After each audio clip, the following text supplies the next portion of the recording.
Any Bharat 24 সমূহ কৰ্মকৰ্তাক মোৰ শুভেচ্ছা জ্ঞাপন কৰিছোঁ, অভিনন্দন জনাইছোঁ।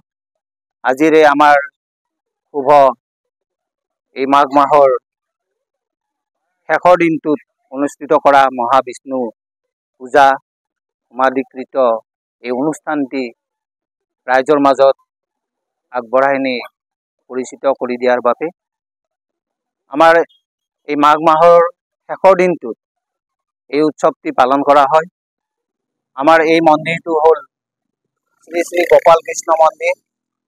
এই মন্দিৰটো আমাৰ স্থাপিত হৈছিল 1901 চনত আৰু এই মন্দিৰটোৰ এটাই বিশেষত্ব আছে, আমি জেঠৰ মাহত জেঠুৱা নাম ধৰোঁ আৰু সেই জেঠুৱা নামৰ পিছতে ইয়াত গৰখীয়া নাম ধৰা হয়।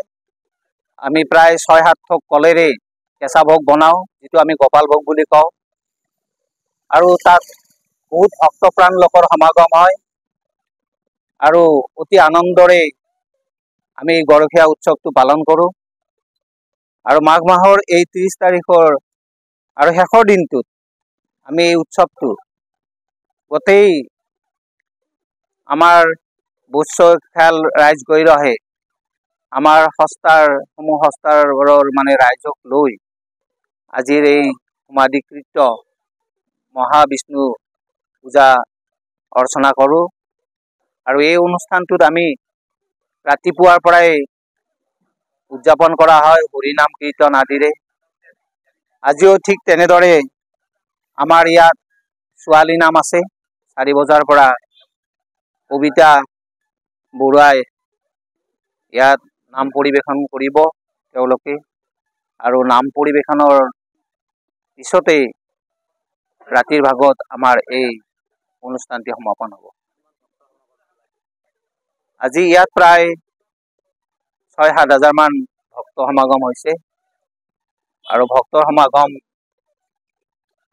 অতি সুন্দৰ, আৰু ভক্তসকলৰ কাৰণে ইয়াত মহাভোগৰো ব্যৱস্থা কৰা হৈছে আৰু সকলোৱে মহাভোগ লৈ আমাৰ ইয়াৰ পৰা আনন্দৰে